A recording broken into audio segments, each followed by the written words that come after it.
I am the Chaotic GM. It is with great pleasure I bring you our first ever podcast. In this series of podcasts, I will bring a monster, humanoid, aberration, or some other being to the gaming table and put it in the spotlight, so to say. We'll discuss some of the lore, differences and additions, and possible ways to use them in your one-shotter campaign. I will mainly be sticking to 2nd and 5th edition in Dungeons & Dragons, because those are the two that I've played. We'll also touch on some of the Pathfinder, if it's available. Now, for the first monstrous spotlight, I bring you into the chaos. Let's pull up a chair, and let's look into Illithids, or more commonly known as Mind Flayers. Personally, I love these aberrations. They bring horror to the gaming table and make an easy Call of Cthulhu type of element to your game. Let's open up the dusty tomes, look at the history and the lore. Mind Flayers made their first appearance in the official newsletter of TSR game called The Strategic Review No. 1 in the spring of 1975. Wow, that's actually before I was born. They were created by the great Gary Gygax himself and are now exclusive to Wizards of the Coast. So it's their product identity, which means it's not going to ever make it to Pathfinder, at least by name. In its original appearance, it was described as a super intelligent, man-shaped creature with 4 tentacles by its mouth, which it uses to strike its prey. When a tentacle hits its prey, it penetrates the brain and draws it forth, allowing the monster to devour it. Holy, what the...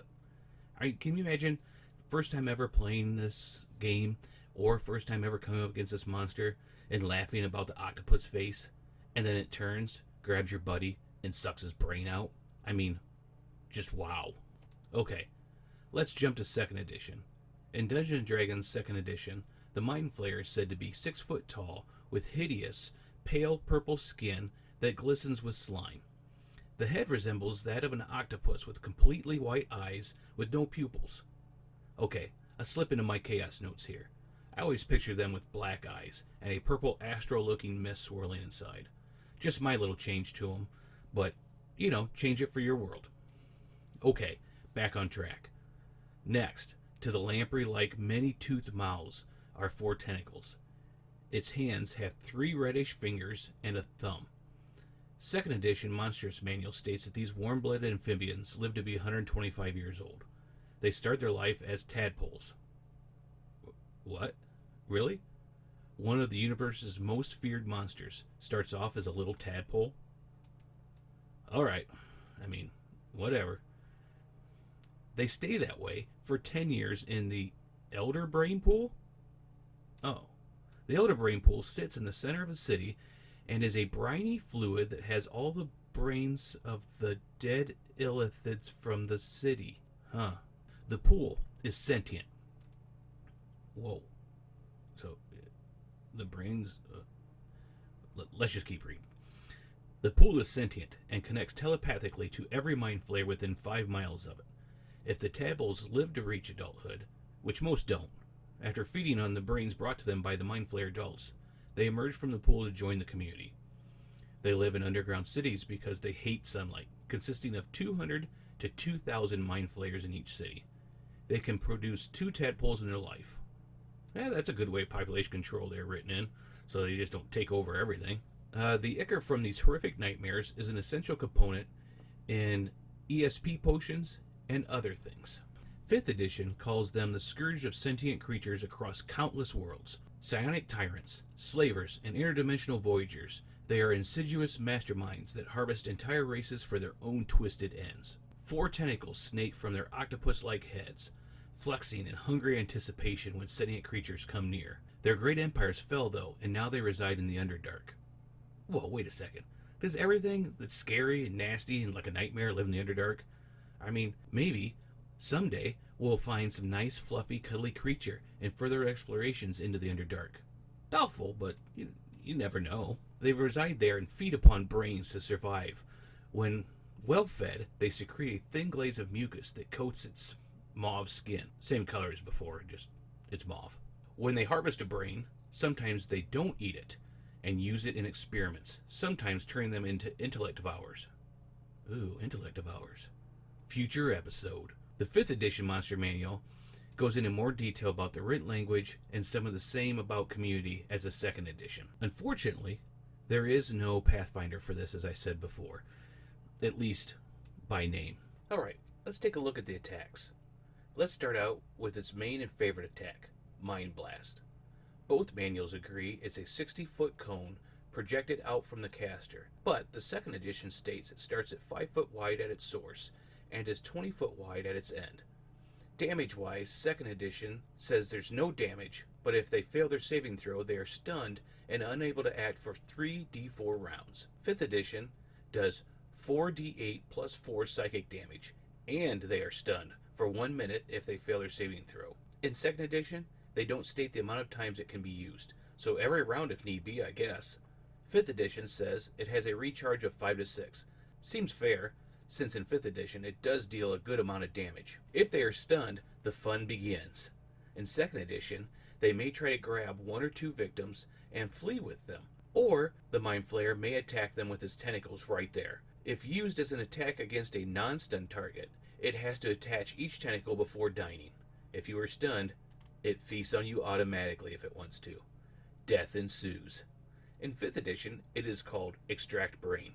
It is a melee attack, and if it hits, deals 10d10 damage, and if the prey hits 0 hit points, your memories and life are the Mind Flayers. Tentacles in 5th edition as an attack do 2d10 plus 4 damage, if hit, and possible grapple for brain-sucking enjoyment. They can also use psionic spells in both editions, but prefer to run away if they can't incapacitate its victim. Now, let's move on to my favorite part. I'm calling it Chaos Creative Corner. Or we can just go Chaos Corner. You may ask, these things are horrible, but how can I incorporate them into my game? Other than the obvious of trying to kill my players and watch them suffer. I mean, total party wipe. Oh, the memories. Wait, where was I? Oh, yes, I remember. Not that we would ever try to kill all of our players, but I mean, we're there for pure enjoyment of seeing them solve our riddles and get past our monsters, right? Yeah, that's right. No total party wipes. Okay, so let's begin. Okay, for the first scenario, let's say a lone Mind Flayer or a small group of them split off from the collective and start a small cult or religious group leading other races in worship of some deity or even of themselves, thus setting themselves up with power. I like a single one that is always cloaked so no one knows what he truly is. He's the head cleric or a priest of the group. Maybe he made up the deity to gain power and riches, or a source of food. Gotta make sacrifices to your gods, right? Well, it's yours now. Roll with it. For the second scenario, a mysterious lord has called for your help in a holy quest to help retrieve cursed or powerful items to keep them from causing harm to the world. His face was badly injured in a battle with evil, so he wears a mask to cover it. He wears long flowing white robes with markings of a good deity or god on them and sends the adventurers out on all these quests. They could end by finding out his true nature or identity, but how many powerful items have they gotten for him? How much power does he actually have? He's probably not going to be just an easy kill. Or you know what? Maybe they never find out about him, and they gather all these and then move on in the world. It's up to you. Let the chaos and fun ensue. The third scenario, a group of adventurers have been called to find out what evil lurks in an old mine the lord or city wants to reopen. They have kept the said mine barred and closed for nearly a century, but with new, younger people taking the reins of the city, they want to gather the mithril from the mine. Inside is a now feral Mind Flayer that has lived for a long time off rats and small vermin brains. Doing so has caused it to go feral and near starving. A nice one-shot or test run for a new group. Since the Mind Flayer is old and feral, I dial it down so it isn't as deadly. It could be like a level 1 run, level 2, something like that. Or, if it's a higher level, maybe you put a couple of them down there. It's up to you. It's yours now. Okay, for the fourth scenario, a town has called out for help. Travelers and vagrants started to disappear about a year ago, but most give the town wide berth now, and since there are no travelers, the town folk have started to come up missing. The reason for this is several mages have captured a few Mind Flayers and have subdued them to harvest their ichor to sell to make potions. They still need brains to feed them though. A nice battle against mages, and possibly Mind Flayers if they are released. This one would probably be a little bit higher level. For the fifth scenario, and my favorite one, Not really a one-shot or a module, but a way to introduce one into your campaign. A Mind Flayer, after devouring the memories and thoughts of a priest, paladin, or a deity, has seen the error of its ways and switches sides to become good. It tries questing and doing good to make up for its wrongdoing in the past. If it's a player or NPC, it needs to keep itself disguised somehow, as no one would believe it to be good now. And, guess what? It still hungers for brains. Can't just put that craving down, can you? Up to you to determine how often does it need to feed. What kind of thing will it devour? Will it only go after evildoers? Or vagrants? Or party members? Up to you. This one seems fun. Chaos at its finest. Well, our time together is coming to a close. I hope you enjoyed it as much as I did. I always love having visitors to my own slice of chaos.